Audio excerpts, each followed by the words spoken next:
ሰላም ቤተሰቦቼ እንዴት ናችሁ? ዛሬ የማቀርብላችሁ የገንዘብ ስብዕናዎች ምንድናቸው የሚሉ ምክንያቱም ገንዘብ እንግዲህ ሁላችንም መያዝ እንፈልጋለን፣ ሁላችንም እንዲኖረንና ብዙ ነገሮቻችንን የምናከናውንበት ነው። ሆኖም የገንዘብ አያያዛችን እንዴት ነው? ትክክለኛ ነው ወይ አወጣጡን የሚለውን ነው የምንመለከተው ማለት ነው። ቤተሰቦቼ ይሄንን ቻናል ሰብስክራይብ ያላረጋችሁ ሼር፣ ላይክ እንድታረጉ ተጋብዛችኋለሁ። እንግዲህ ያው 5 አይነት የገንዘብ ስብዕናዎች አሉ። እነዚህም የመጀመሪያዎቹ ቆጣቢዎች ይባላሉ። ገንዘባቸውን በጣም በመቆጠብ የሚያምኑ ከሚጠቀሙበት ይልቅ ባንክ ቢቀመጥ የሚፈልጉ ሰዎች ናቸው። እነዚህ ከገንዘብ ጋር በጣም ቁርኝት አላቸው። ባንክ ውስጥ ገንዘብ ሲቀመጥ እንጂ እነሱ ሲጠቀሙበት ጤና ይነሳቸዋል ማለት ነው። ስለዚህ ምናልባትም ባንክ ውስጥ ገንዘብ ኖሯቸው የሚለብሱት ቀዳዳ ሊሆን ይችላል፣ የሚበሉት ሊያጡ ይችላሉ፣ እግረ መንገዳቸው የሚያረጉት ጫማዎች ሁሉ ቀዳዶች ሊሆኑ ይችላል። በእነዚህ ሰዎች በጣም አሮጌ ነገርን አይጥሉ። አሮጌ ነገር ነገ ያስፈልጋል ብለው ያስባሉ። እያንዳንዱ ቤታቸው በኮተት የተሞላ ይሆናል፣ ባንካቸው ደግሞ በብር የተሞላ ናቸው ማለት ነው። ስለዚህ በጣም ይሄ ገንዘብን በማስቀመጥ ነገ የችግሮቻቸው ሁሉ መፍቻ የሚሆን ነው የሚመስላቸው ማለት ነው። ሰውም አያስፈልጋቸውም፣ ምክንያቱም ገንዘቡ ሰው ሆኖ ያገለግለኛል ብለው ስለሚያስቡ ነው ማለት ነው። ስለዚህ እነዚህ ሰዎች ባንክ ቤት ብዙ ብር በማጠራቀም የሚረኩ ሰዎች ናቸው ማለት ነው። እንግዲህ ገንዘባቸው ለምን እንደሚያስፈልጋቸው እንኳን አያውቁ። ነገ የምታጠራቅመው ቢሊየን ብር ወይም ሚሊየን ብር ምን ልሰራበት ነው ብትለው መልስ የለውም። ስለዚህ ገንዘቡን በማጠራቀም ሂደት ላይ ምናልባትም በሽተኛ ሊሆኑ ይችላሉ ማለት ነው። እና ብዙ ሰዎች አሉ በጣም ጥቃቅንና ለህይወት አደጋ የሆነ ስራ እየሰሩ ገንዘባቸውን አጠራቅመው እድሜ ልካቸውን ወይ በዛው በስራ አደጋ ደርሶባቸው ይሞታሉ። ገንዘባቸው ግን ያው ያላሰቡት ሰው እንዲበላው ወይም ደግሞ እንዲባክን ይሆናል ማለት ነው። እነዚህ ሰዎች እንግዲህ መዝናናት ቅንጦት ነው ብለው ነው የሚያስቡት። ወደ መዝናናት ያሄዱ መዝናናትን፣ ጥሩ ልብስ መልበስን፣ ጥሩ ምግብ መብላትን እንደ መዝናናት አድርገው የሚቆጥሩ ናቸው ማለት ነው። ገንዘብ ቢኖራቸውም ከእጃቸው አይወጣ። በቃ ገንዘቡን ሲታመሙ አያወጡትም፣ ለመደሰቻ አያወጡትም፣ ሰው ለመርዳ አያወጡትም። ምክንያቱም ቁርኝታቸው ከመቀመጥ ጋር ነው ማለት ነው። መልካም ጎን አላቸው፣ ምንም አይነት ገንዘብ አያወጡም። ደካማ ጎናቸው ደግሞ በተገቢ ቦታ ገንዘብን ካላወጣን እኛ ሳልንጠቀምበት የለፋንበት የተራብንበት በሙሉ ሜዳ ይቀራል ማለት ነው። 80% ገንዘብን በመሰብሰብ ነው ፍቅራቸው የተሞላው ማለት ነው። መሰብሰቡ ላይ ነው እንጂ የሰበሰቡበት አላማን ወይም ደግሞ አላማም የላቸውም፣ የሚያሳኩትም ነገር የለም ማለት ነው። ሁለተኞቹ ተዳፋሪዎች ይባላሉ። እነዚህ ራሳቸውን ለአደጋ የሚጥለው ገንዘብን ኢንቨስት የሚያደርጉ። በነገራችን ላይ ሪስክ ቴከር ከሆነን ሪተርን በጣም ብዙ ነው የሚኖር። እነዚህ ልክ እንደነሱ ናቸው። ተዳፍረው ኢንቨስት ያደርጋሉ። ተዳፍረው መግዛት ያለባቸውን ይገዛሉ። አዲስ ሬስቶራንት ከተከፈተ ሄደው ቼክ ለማድረግ ይፈልጋሉ። የተለያየ አዳዲስ ነገሮች፣ ምክንያቱም ነገራን ከሚያደርጉት ጋር አብሮ የሚሄዳል ብለው የሚሉትን ኤኒ ነገር ይጠቀማሉ ማለት ነው። አዲስ ቢዝነስም ከሆነ ይሞክሩታል። ብዙ ገንዘብ አውጥተው መሞከርን አይተሩ። እነዚህ አይነት ተዳፋሪ ሰዎች ማለት ነው። ከዚህ በፊት ያው ያሉትን ነገሮች የሚፈልጉትን ነገሮች ቅደም ተከተልን ያውቃሉ ማለት ነው። ሌላው ድክመታቸው ምንድን ነው? በደፈሩት ነገር ወይ ይሳካላቸዋል ወይም አይሳካላቸው ማለት ነው። ሊከስሩ ይችላሉ። መልካም ጎን ደግሞ ደፋር መሆናቸው መልካም ጎን ነው ማለት ነው። እነዚህ ሰዎች ያው ገንዘብን ለእነዚህ ሰዎች መገልገያ ነው እንጂ ልክን ከላይ እንዳየነው ቆጣቢዎቹ ገንዘብ በእነሱ ላይ አይገለገልም። ገንዘብ በእነሱ ላይ ስለተገለገለ ነው ባንክ እንዲያስቀምጡት ያደርጋቸው ማለት ነው። እነዚህ ሰዎች ደግሞ እነሱ ናቸው የሚመሩት ገንዘቡን ማለት ነው።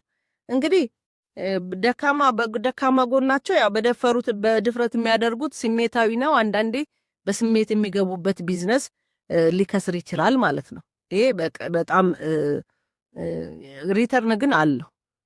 በአብዛኛው ሀብታም የመሆን እንትን አላቸው ማለት ነው፣ ስለሚደፍሩ ማለት ነው። ሶስተኛው ዋስትና ፈላጊዎች ናቸው። እነዚህ በገንዘባቸው ኢንቨስት ለማድረግ ማን ኃላፊነቱን ይወስዳል፣ ስራ ለመስራት ማን ኃላፊነቱን ይወስዳል እያሉ በአንድ ነገር ላይ በቂ ዝግጅት ሳያደርጉ ስራ አይጀምሩ። በቂ ዝግጅት ለማድረግ ደግሞ ጊዜ አመታት ሊፈጅ ይችላል። ስለዚህ ኦፖርቹኒቲውን ሁሉ ሊያጡት ይችላሉ ማለት ነው። ስለዚህ እነዚህ ሰዎች ብዙ ነገራቸውን ዋስትና ይፈልጋሉ ማለት ነው። አንድ ነገር ሊያደርጉ ሲፈልጉ በቂ ቅድ ሳያወጡ አይንቀሳቀሱ። እንግዲህ ጥሩ ነው በቂ ቅድ፣ ግን አንዳንዴ ሪስክ ስንፈራ ሪተርን እናጣለን ማለት ነው። አራተኞቹ አባካኞች ይባላል። እንግዲህ ሁላችንን የሚመለከት ይሄ ይመስለኛል። በተለይ ኢትዮጵያ ውስጥ የገንዘብ አያያዝ ነገሮችን አናቅ፣ የገንዘብ አያያዝ ስራዎችን አናቅ። ስለዚህ ብዙ ጊዜ እንጎዳለን ማለት ነው። ስለዚህ አባካኞች በሄዱበት ሁሉ የሚገዙትን ነገር ካገኙ ይገዛሉ፣ ሰዎችን ይጋብዛሉ። ከበር መልስ የሚባል ነው። ብዙ ብዙ ብዙ ነገሮችን የሚያደርጉ ሰዎች ናቸው እነዚህ አባካኞች ማለት ነው። በሄዱበት ሁሉ ዕቃ ገዝተው ነው የሚመጡት። ገንዘባቸውን በአንድ ቀን 100 ሺህ ብር ብትሰጧቸው በአንድ ቀን ሊያጠፉ ይችላሉ። ገንዘብ ሳይኖራቸው ደግሞ ተበድረው ሁሉ ለሰው ያበድራሉ። ገንዘብ እጅ ላይ ሲቆይ አውጣ አውጣ ይለኛል ይላሉ። እንደዚህ አይነት ስሜት አይሰማንም? ብዙዎቻችን በአብዛኞቻችን የገንዘብ አያያዝ ሲያሳድጉ የገንዘብ አያያዝ እያስተማሩን ስላላሳደጉን እዚህ ላይ ችግር ያለብን ይመስለኛል። በቃ እንደውም ሳይኖረን ነው የምናርፈው፣ ሲኖረን እንደውም ሰላም የምናጣ ሰዎች ብዙዎች ነን ማለት ነው። ስለዚህ እነዚህ በገንዘባቸው ደስታ መግዛት ይፈልጋል። ለነሱ ብቻም አይደለም፣ እየተቸገረን ሰው ሲያደርጉለት ያው የሱ ደስታ ለነሱ ደስታ ይሰጣቸዋል። ስለዚህ በአብዛኛው ያላቸውን ገንዘብ መቆጠብ ሳይሆን ማባከን ላይ ይመደባሉ ማለት ነው። ከገንዘብ ፍቅር ነፃ ናቸው። ምንም አይነት የገንዘብ ፍቅር የለባቸው። ገንዘብን ወገኖቻቸውን በስጦታ የሚያስደስቱ ለራሳቸውም የሚደሰቱበት ነው እንጂ የገንዘብ ፍቅር ከሰው በላይ ገንዘብ፣ እነዛ መጀመሪያ ላይ ቆጣቢዎቹ ገንዘብ ነው የሚበልጠው ከሰው ይልቅ። የፈለገ ነገር ሁን ገንዘቡን አያወጡም። እነኛዎቹ ደግሞ ሰው ይበልጥባቸዋል ማለት ነው። አምስተኞቹ ኮከቦች ይባላሉ። ኮከቦች ለገንዘብ ትክክለኛ መረዳት ያላቸው ናቸው። ገንዘብ መጥፎ አለቃ ጥሩ ባሪያ እንደሆነ ያስባሉ። መጥፎ አለቃ ማለት ሊዘውርህ ይችላል ማለት ነው እና ጥሩ ባሪያ ነው። በትክክል ከተጠቀምክ ጊዜና ሰዓት እያየህ የምትሄድ ከሆነ ጥሩ ባህሪ ያለው። ገንዘብ ለማውጣት አይፈሩም፣ ግን ዝም ብሎ ደግሞ አያወጡ። ለፍላጎታቸው በተገደበ መጠን ያወጣሉ። ሁሌም ገንዘባቸው ገንዘብ እንዲያመጣ ይፈልጋሉ። እነዚህ ዝም ብሎ ያላቸውን አሁን ሌሎቹን አይተን እንደሆነ የመጀመሪያው ላይ ቆጣቢዎቹ ዝም ብሎ ገንዘብ ማስቀመጥ፣ ሁለተኞቹ ደግሞ ደፋሮቹን ስናይ ደግሞ ዝም ብለው የተገኘው ነገር ላይ ሄደው ይገባሉ፣ ሪተርኑን ሳያዩ ማለት ነው። ሶስተኛ ላይ አባካኞቹም እንደዚህ ናቸው። ኮከቦቹ ግን ገንዘባቸው ሁሌ ሰርቶ ገንዘብ እንዲያመጣ ይፈልጋሉ ማለት ነው። ስለዚህ ኢንቨስት የሚያደርጉት ገንዘብ የሚያመጣ ላይ ነው እንጂ ሌላ ነገር ላይ ኢንቨስት አያደርጉ ማለት ነው። 30% ወጪያቸውን በደንብ በተጠና መልኩ ስራ ላይ ያውላሉ። ከዛ ሪተርን ይኖረዋል ማለት። ቤተሰቦቼ እንግዲህ እናንተ ምኑ ላይ እንደሆናችሁ ያው ራሳችሁን ፈልጋችሁ እንድታገኙ ጠይቃችኋለሁ። ምክንያቱም አባካይ ናችሁ ሆይ፣ ደፋር ናችሁ ሆይ፣ ዋስትና ፈላጊ ናችሁ ሆይ፣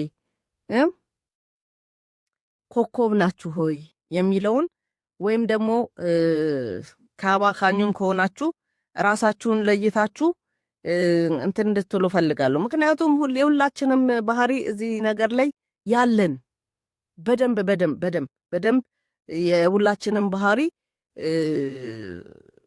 እዚህ ውስጥ ነው ያለው፣ ሌላ ጋር አይደለም ያለው ማለት ነው። ስለዚህ ምንድነን? የትኛው ጋር ነን ያለ ነው? ገንዘባችን እንዴት ነው እያወጣ ያለው?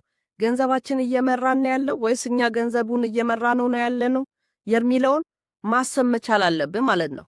አምስቱን የገንዘብ እንትን ማየት መቻል አለብን። አንደኛ ቆጣቢ ነን ወይ? ስንቆጥብስ እንዴት ነው የምንቆጥበው? ለራሳችንስ ሳናረግ ነው ወይ የምንቆጥበው? ሁለተኛው ተዳፋሪ ነን ወይ? ዝም ብለን እየሄድን ሪስክ ውስጥ እንገባለን ነው። ሶስተኛ ዋስትና ፈላጊ ነን ወይ? ለዚህ ዋስትና እያልን ስራ አላመለጠንም ወይ? አራተኛ አባካኝ ነን ወይ? ዝም ብለን በሄድንበት እየዘራን ነው ወይ ያለ ነው? አምስተኛ ኮከብ ነን ወይ? ገንዘባችንን ኢንቨስት ስናደርግ ሪተርን ያለው ነገር ላይ ነው ወይ? ይህንም መርምሩበት ቤተሰቦቼ። ለዛሬ ይሄንን ይመስላል።